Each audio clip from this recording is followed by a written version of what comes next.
ପିଲାମାନେ ଆଜି ଆମେ କ୍ଲାସ୍ 10ର ସାଇନ୍ସର ଲାଇଫ୍ ସାଇନ୍ସର ପରିବହନ ସଞ୍ଚାଳନ ବିଷୟ ପଢ଼ିବା।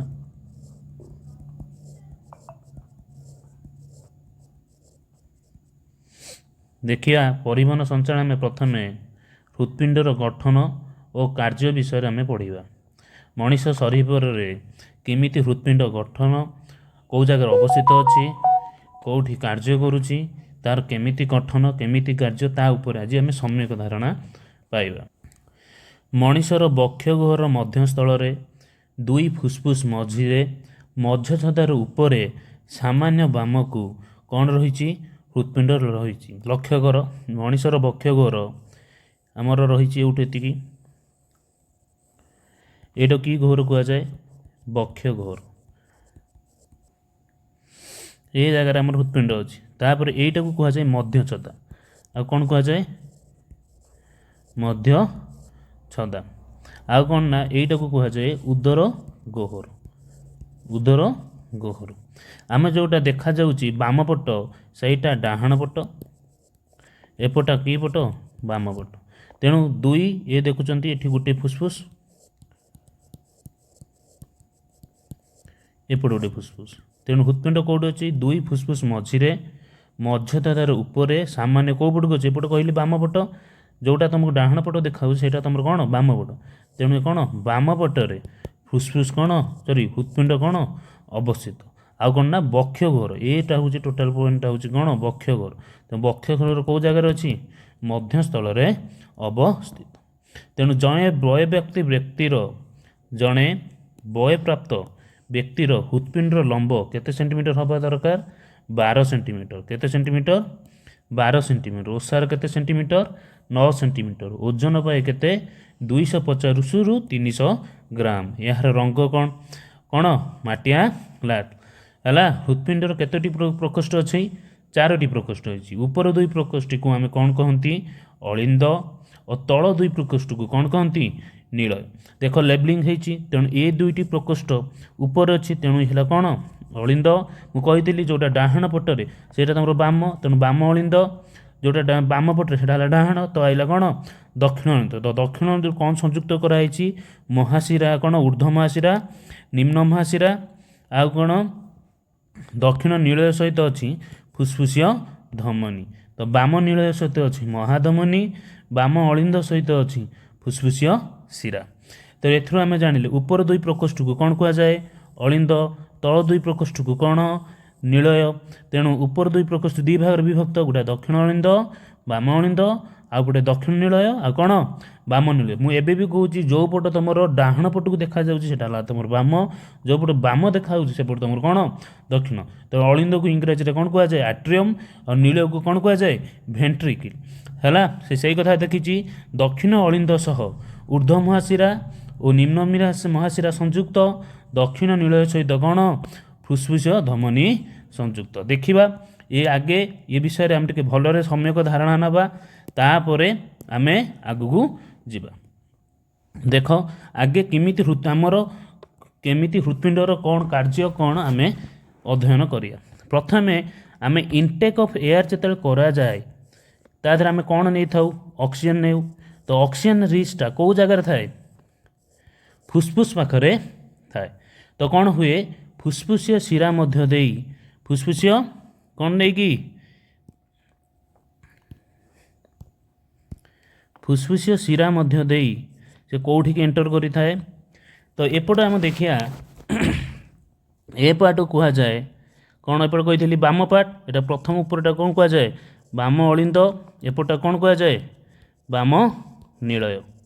ହେଲା। ୟା ପାଖରେ ଦୁଇ କପାଟିକା ବିଶିଷ୍ଟ ପାର୍ଟ ଅଛି। ହେଲା। କପାଟିକା ଅଛି ଦୁଇ ପାଖୁଡ଼ା। ହେଲା। ତା ଏପଟକୁ କୁହାଯାଏ କ'ଣ? ଡାହାଣ ଅଳିନ୍ଦ। ଏପଟଟା କୁହାଯାଏ କ'ଣ? ଡାହାଣ ନୀଳୟ। ଏଟା ଅଳିନ୍ଦ, ଏଟା କ'ଣ? ନୀଳୟ। ତେଣୁ କ'ଣ ଅକ୍ସିଜେନ୍ ଯେତେବେଳେ ତୁମର ଫୁସ୍ଫୁସ୍ରେ ରିଚ୍ ବା ସବୁଠାରୁ ଅଧିକ ହୁଏ, ସିଏ କ'ଣ ବ୍ଲଡ଼ ସହିତ ମିଶି ଏଇଠି କି ଯୁକ୍ତ ରକ୍ତ ହୁଏ? ଅମ୍ଳଜାନ ଯୁକ୍ତ ରକ୍ତ ତିଆରି କରେ। ତ ଅମ୍ଳଜାନ ଯୁକ୍ତ ରକ୍ତ ଫୁସ୍ଫୁସୀୟ ଶିରା ମାଧ୍ୟମ ଦେଇ ପ୍ରଥମେ କେଉଁଠି ଯାଏ? ବାମ ଅଳିନ୍ଦକୁ ଯାଏ। ତ ବାମ ଅଳିନ୍ଦରୁ କେଉଁଠିକି ଯାଏ? ବାମ ନୀଳୟକୁ କେହି ରକ୍ତ ପୁନର୍ବାର ଫେରି ପାରିବ ନାହିଁ ପଛକୁ। ତ ଅଳିନ୍ଦର ବାଟ ନୀଳୟ। ତାପରେ ନୀଳୟରୁ କ'ଣ ଅକ୍ସିଜେନ୍ ରିଚ୍ ରକ୍ତ ବା ଅକ୍ସିଜିନେଟେଡ୍ ବ୍ଲଡ଼ ବା ତୁମର କ'ଣ ଅମ୍ଳଜାନ ଯୁକ୍ତ ରକ୍ତ କାହା ମଧ୍ୟ ଦେଇ ଗଲା ମହାଧମନୀ ମଧ୍ୟ ଦେଇ ହେଲା। ଏଠି ମହାଧମନୀ କାହା ସହିତ ସଂଯୁକ୍ତ ଅଛି ବାମ ନୀଳୟ। ତ ବାମ ନୀଳୟରୁ କେଉଁଠି ମହାଧମନୀ ଦେଇ ତୁମ ଅଙ୍ଗକୁ ଯାଏ। ତ ଅଙ୍ଗରେ କ'ଣ ହୁଏ ଅକ୍ସିଜେନ୍ ଯେତେର ଅଧିକା ମାତ୍ରାରେ ଅଙ୍ଗ କ'ଣ କରେ ଆମ ଅର୍ଗାନ ସବୁ କ'ଣ କରେ ୟୁଜ୍ କରେ।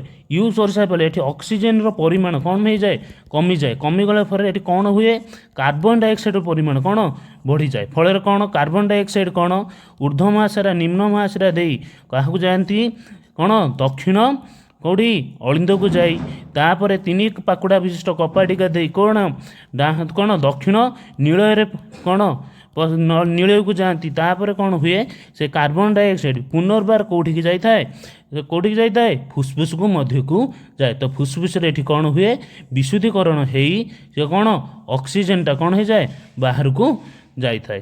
ଆମର କ'ଣ ହେଇଥାଏ ଅକ୍ସିଜେନଟା କ'ଣ ହେଇଥାଏ ଆମେ ଗ୍ରହଣ କରନ୍ତି ବାହାରକୁ ଯାଇନଥାଏ। ଅକ୍ସିଜେନ ଗ୍ରହଣ କରି ଯେହେତୁ କାର୍ବନ ଡାଇଅକ୍ସାଇଡ଼ ପରିମାଣ କ'ଣ ଅଧିକା ତେଣୁ କାର୍ବନ ଡାଇଅକ୍ସାଇଡ଼ ପରିମାଣ କେଉଁଠି ଆମକୁ ବାହାରକୁ ଯାଇଥାଏ। ଅକ୍ସିଜେନର ମାତ୍ରା ଆମର ଏଠି କ'ଣ ହେଇଯାଏ ବେଶୀ କମ୍ ଥିବା ହେତୁ ଅକ୍ସିଜେନ କ'ଣ କାର୍ବନ ଡାଇଅକ୍ସାଇଡ଼ ମାତ୍ରା ବାହାରକୁ ଯାଇଥାଏ। ପୁନର୍ବାର ଆମେ ଅକ୍ସିଜେନ କରି ପୁନର୍ବାର ସାଇକେଲ ଆମେ ତିଆରି କରନ୍ତି। ଏଥିରୁ ଆମେ ଜାଣିଲେ ଗୋଟିଏ ଅର୍ଗାନକୁ ଯିବା ପୂର୍ବରୁ ଗୋଟେ ଅର୍ଗାନ ବା ଅଙ୍ଗକୁ ଥରେ ମାତ୍ର ରକ୍ତ ପ୍ରବାହିତ ହେଲା ବେଳେ କିନ୍ତୁ ଆମର କ'ଣ ହୃତ୍ପିଣ୍ଡ ଭିତରେ କେତେ ଥର ରକ୍ତ ପ୍ରବାହିତ ହେଉଛି କେତେ ଥର 2 ଥର ରକ୍ତ ପ୍ରଭାବିତ ହେଉଛି। ଥରେ କେଉଁ ବାଟ ଦେଇ ଯାଉଛି ଥରେ ପ୍ରଥମେ ଆସୁଛି କେଉଁ ବାଟରେ ବାମ ଅଳିନ୍ଦ ବାମ ନୀଳୟ ଦେଇକି ପୁନର୍ବାର ଯାଉଛି ଦକ୍ଷିଣ ଅଳିନ୍ଦ ଦକ୍ଷିଣ ନୀଳ ଦେଇ କେଉଁଠି ଫୁସଫୁସିକୁ ଯାଉଛି। ଏଥର 2 ଥର କ'ଣ ହେଉଛି ଆମର କ'ଣ ହେଉଛି ରକ୍ତ ସଞ୍ଚାଳନ ହେଉଛି କାହା ମଧ୍ୟରେ ହୃତ୍ପିଣ୍ଡ ମଧ୍ୟରେ। ତେଣୁ ଆକୁ କ'ଣ କୁହାଯାଏ କ'ଣ ଡବଲ୍ ସାର୍କୁଲେସନ୍ କ'ଣ କୁହାଯାଏ ଡବଲ୍ ସାର୍କୁଲେସନ୍ ବା ଦ୍ୱୈତ ସଞ୍ଚାଳନ। ଏବେ ଦେଖିବା ନୋଟ୍ରେ କ'ଣ ଲେଖାଯାଇଛି ଦେଖ ବାମ ଅଳିନ୍ଦ ସହିତ ଆମେ ଦେଖିଲେ କ'ଣ ବାମ ଅଳିନ୍ଦ ସହିତ କ'ଣ ସଂଯୁକ୍ତ ଫୁସଫୁସିୟ ଶିରା ବାମ ନୀଳୟ ସହିତ କ'ଣ ସଂଯୁକ୍ତ ମହାଧମନୀ କ'ଣ ସଂଯୁକ୍ତ ଲକ୍ଷ୍ୟ କର। ତାପରେ ଅଛି ହୃତ୍ପିଣ୍ଡର ନୀଳୟ ଦ୍ୱାରରେ କ'ଣ ନୀଳୟ ଦ୍ୱାରରେ ଓ ପ୍ରକୋଷ୍ଠ ଓ ରକ୍ତବାହିନୀ ମଧ୍ୟସ୍ଥ ଦ୍ୱାର 2ଟି ବା 3ଟି ପତଳା ପରଦା ବା କବାଟ ପରି ଲାଗିଥାଏ। ତ ବାମ ପଟରେ 2ଟି ଦକ୍ଷିଣ ପଟରେ କେତୋଟି କପାଟିକା ଥାଏ 3ଟି କପାଟିକା ଥାଏ। କପାଟିକାର ପ୍ରତ୍ୟେକ ପରଦାକୁ କ'ଣ କୁହାଯାଏ ପାଖୁଡ଼ା କୁହାଯାଏ। ତ ଦକ୍ଷିଣ ଅଳିନ୍ଦ ଓ ଦକ୍ଷିଣ ନୀଳୟ ଦ୍ୱାରରେ କେତେ କପାଟିକା ଥାଏ ମୁଁ କହିଲି 3 କପାଟିକା। ବାମ ଅଳିନ୍ଦ ଓ ବାମ ନୀଳୟ ଭିତରେ କେତୋଟି କପାଟିକା ଥାଏ 2ଟି କପାଟିକା ଥାଏ। ତ ନୀଳୟ ରକ୍ତବାହିନୀ ମଧ୍ୟ କପାଟିକୁ କି କପାଟିକା କୁହାଯାଏ ସେମି ଲୁନାର ଭାଲ୍ଭ। କି କପାଟିକା କୁହାଯାଏ ସେମି ଲୁନାର ଭାଲ୍ଭ ବା ତାକୁ କ'ଣ କୁହାଯାଏ ଅର୍ଦ୍ଧ ଚନ୍ଦ୍ରାକୃତି କ'ଣ କପାଟିକା।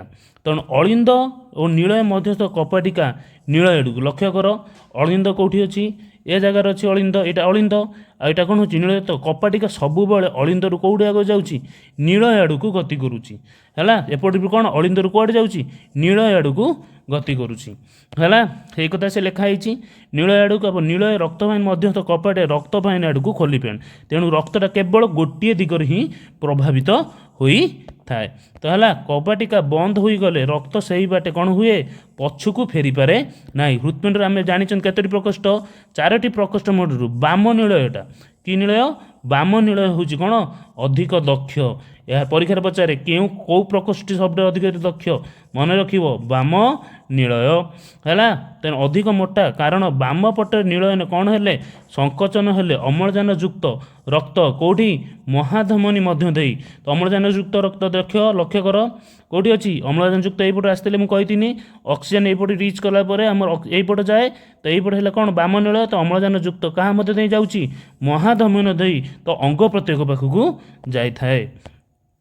शरीर मध्य विभिन्न अग्गू जाए डाहाण पट नील संकोचन अम्लजान विभिन्न रक्त तो फुसफुसीय धमनी दे फुसफुस को जाए हृत्पिंडर गठन करुवा पेशी शरीर अन्य पेशी ठारू भिन्न जन्म ठारू मृत्यु पर्यंत यही पेशीर अनवरत संकोचन चलता है केते अनत जमा रहिब ही ना तो अनवरत संकोचन शिथिलन घटले फल हृत्पिंडटा कौन स्पंदित होता है तो साधारण एक सुस्थ व्यक्तिर हृत्पिंडर स्पंदन हार मन रखिब केते थर 72 थर केते थर इंपोर्टेंट क्वेश्चन केते थर 72 थर तेणु आम जानिले कौन हृत्पिंडर अम्लजान विहीन रक्त मिश्रण हुए ना लक्ष्य कर अम्लजान युक्त कौपटे आसला एपटे आसूँ अम्लजान युक्त रक्त थरे एंटर करापर एपटू गलापर एपटू आसला होता कौन अम्लजान कौन युक्त रक्त गोटे पटे आउची आउ गोटे पटे कौन आउची अम्लजान विहीन रक्त तो हृत्पिंडर केबे भी अम्लजान युक्त रक्त अम्लजान विहीन रक्त मिश्रण हुए नहीं तापर देखिया बाम पटर